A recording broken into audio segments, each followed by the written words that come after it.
Oke, kembali lagi di Retina Tips. Kali ini kita membahas tentang web.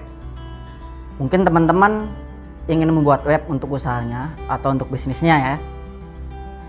Nah, bagaimana sih supaya membuat web yang user friendly? Jadi calon klien kalian atau bahkan klien kalian pas ngebuka webnya tuh enak melihatnya, navigasinya juga enak. Nah, bagaimana sih agar web kalian tuh user friendly? Ini ada tips-tips yang harus dijalankan. Langsung aja kita bahas tips membuat web agar user friendly.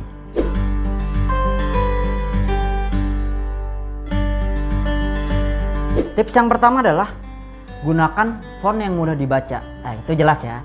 Karena jika web kalian fontnya berbayang atau bahkan warna tulisan sama backgroundnya itu nyaru ya, bisa dilihat seperti contoh ini. Nah, itu bikin orang membacanya aja susah. Maksudnya mau lihat ini web apa sih, isinya apa, itu kesulitan. Jadi percuma juga orang mengunjungi web kalian, pada akhirnya akan pergi dengan sia-sia. Goals kalian itu nggak tercapai sehingga nggak user friendly.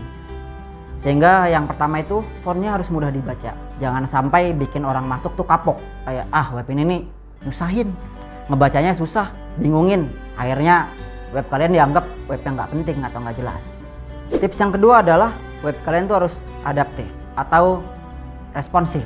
Maksudnya itu web kalian mau untuk di PC atau untuk di desktop itu juga sama untuk kalian di gadget atau di handphone, sehingga web kalian user friendly. Orang ngebuka baik dari PC maupun dari handphone itu bisa, tampilannya tuh mudah. Kan banyak ya web yang kalau di PC tuh bagus, maksimal tampilannya, tapi begitu di handphone amsyong, susah dilihatnya, pas mau di scroll juga kesulitan atau tulisannya gede-gede. Nah, usahakan jangan sampai seperti itu. Kalau bisa adaptif, jadi mau di PC ataupun mau di handphone itu sama aja. Orang yang mengunjungi web kalian tuh enak melihatnya. Jadi usahakan web kalian tuh adaptif. Tips yang ketiga adalah kecepatan situs. Kecepatan web kalian itu penting. Maksudnya bagaimana? Kalian pasti kalau melihat web atau ngebuka web tapi loadingnya lama. Loadingnya tuh bisa sampai 20 detik, bahkan sampai setengah menit, apalagi sampai bermenit-menit ya. Karena terlalu banyak pop-up, terlalu banyak video yang ditampilkan, bahkan ada backsoundnya, itu pasti males. Karena kalian kan mau buka web, mau langsung tahu isinya apa sih, tujuannya web ini apa, dan promonya apa. Tapi kalau pas ngebuka aja, loading dulu, lambat, di scroll aja dia patah-patah, wah itu pasti kalian aja sebagai user males kan. Maksudnya pengguna browser itu ngelihat web yang kayak gitu tuh enggan gitu, paling baru berapa detik udah di close. Sehingga kalau bisa web kalian tuh cepat, minimalisirlah video-video, tampilan-tampilan yang kurang berguna, maksimalkan fitur-fitur yang ada sehingga web kalian tuh cepat. Orang kalau ngebuka web kalian itu responsif dan cepat, sehingga info atau tujuan web kalian tersampaikan dengan maksimal. Yang terakhir, tips keempat adalah call to action yang jelas. Karena kalian bikin web pasti ada tujuannya dong. Itu apakah untuk online shop atau untuk company profile kalian atau sekedar personal branding. Sehingga call to action-nya tuh harus jelas tujuannya apa.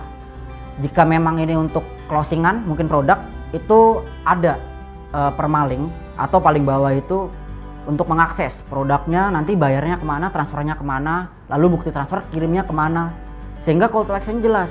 Orang yang mengunjungi web kalian tahu endingnya tuh mereka bakal kemana. Apakah bakal tahu visi misi perusahaan kalian, apakah bakal membeli produk kalian, apakah sekedar untuk ya branding aja. Ini nih kita tuh achievement kita apa, penghargaan kita apa, terus kita sudah meraih apa aja. Jadi jelas. Jika kalian company profile jelas seperti apa, jika kalian adalah produk atau untuk purchasing pembelian juga jelas seperti apa.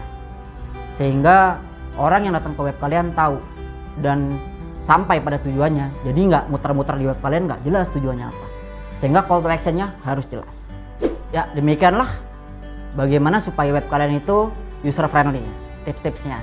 Ini versi Retina ya. Jika teman-teman mungkin ada tips lain, harus tambahin ini kak, tambahin ini, silakan bisa komen di bawah.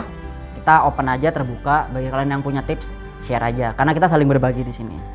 Dan sekali lagi tidak lupa-lupa, saya ingatkan jangan lupa ya, bagi teman-teman yang belum di subs, bagi yang sudah nyalakan lonceng notifikasinya. Jangan lupa juga untuk di like, share dan komen, dan jangan lupa di subs.